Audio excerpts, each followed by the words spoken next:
Jai Sairam. Welcome back to my channel. இன்றைக்கி இந்த பதிவில் மனக்கவலை நீங்கணும் அப்படின்றதுக்காக ஒரு வழிபாட்டு முறை எளிய பரிகாரத்தை நாம் இன்றைக்கி இந்த பதிவில் பார்க்கலாம். பணம் இருக்குதோ இல்லையோ மனக்கவலை இல்லாமல் வாழ்ந்தோம் அப்படின்னாலே ரொம்ப போதுமானதாக இருக்கும். வாழ்க்கை சொர்க்கமாகவும் இருக்கும். மனக்கவலை நமக்குள்ளே வந்துருச்சு அப்படின்னா அடுத்தடுத்து ஆரோக்கியம் கெட்டு போகும், தூக்கம் கெட்டு போகும், குடும்பத்தில் சந்தோஷம் அப்படிங்கிறதே இல்லாமல் போகும், வாழ்க்கையே நரகமாக இருக்கும். என்ன நடந்தாலும் சரி, மனசில் கவலை மட்டும் வந்து உட்காரவே கூடாது. அதுக்கு ஆன்மீக ரீதியாக என்ன செய்கிறது?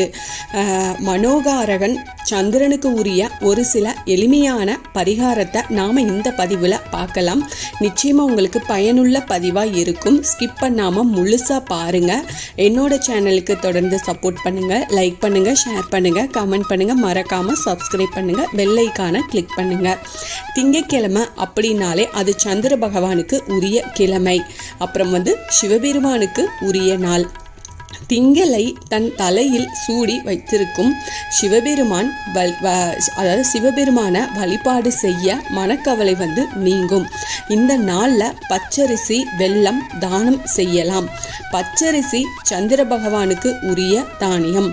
அவ்வளவு வசதி எங்ககிட்ட இல்லை, ஒரு கைப்பிடி பச்சரிசி மாவு சிறிதளவு வெல்லம் கலந்து இந்த பொடியை ஒரு டப்பாவில் கொட்டி வச்சுட்டு எடுத்துகிட்டு போங்க. வீட்டு பக்கத்தில் இருக்கும் சிவபெருமான் கோயிலுக்கு போய் கோவிலில் இருக்கும் மரத்தடியில் இந்த பொடியை தூவி விட்டுட்டு வாங்க. 100 எறும்புகள் சாப்பிட்டுச்சு அப்படின்னா உங்களுடைய மனக்கவலை கண்டிப்பாக தீரும். திங்கட்கிழமை இதை மறக்காமல் செய்யுங்க. மனக்கவலை அப்படிங்கிறதே சொல்லப்போனால் அது வரவே வராது. இந்த மனம் எப்போதுமே நிம்மதியாக இருக்க இது ஒரு ரொம்ப எளிமையான சிறந்த பரிகாரம்னே சொல்லலாம். கோவில்ல இருந்து வீடு திரும்பும்போது உங்கள் வீட்டுக்கு சமையலுக்கு தேவையான அரிசி பச்சரிசியாக வாங்கினீங்க அப்படின்னா அது இன்னும் சிறப்பு வாய்ந்தது. வீட்டில் அதாவது புழுங்கல் அரிசி தான் இருக்குது, அதுதான் பயன்படுத்துகிறோம் அப்படின்னா 1/2 கிலோ புழுங்கல் அரிசி மட்டும் பணம் கொடுத்து மளிகை கடையிலிருந்து வாங்கிட்டு வந்துக்கோங்க. மனம் சம்மந்தப்பட்ட பிரச்சனை கண்டிப்பாக தீரும், மனக்குழப்பங்கள் தீரும். இது ரொம்ப நிதர்சனமான உண்மை. உங்கள் வீட்டு பக்கத்தில் ஏதாவது சின்ன கோவில் இருக்குது, அந்த கோவிலில் சக்கரை பொங்கல் பிரசாதமாக செய்கிறதுக்கு பச்சரிசி வெல்லம் உங்களால் வாங்கி தர முடியும் அப்படின்னா உங்கள் கையால் மாதத்தில் ஒரு திங்கட்கிழமை அன்னைக்கு தானம் கொடுங்க. பெரிய அளவில் இருக்கும் குழப்பங்கள் எல்லாமே சரியாகும். இந்த பிரச்சனைக்கு என்ன தீர்வுன்னே தெரியலை அப்படின்னு யோசிச்சு மண்டை காஞ்சு போனது தான் மிச்சம் அப்படின்னு நிறைய விஷயத்தில் நிறைய குழப்பங்கள் நிச்சயமாக இருக்கும். குடும்பத்தில் இருக்கும் இந்த குழப்பத்தை தீர்த்து கொள்ள இந்த பரிகாரத்தை நீங்கள் தாராளமாக செய்யலாம். உங்களுக்கு கைமேல பலன் கொடுக்கும்.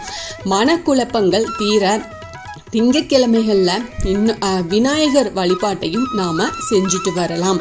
விநாயகருக்கு அருகம்புல் வாங்கி கொடுத்து விநாயகருக்கு விளக்கு போடுங்க.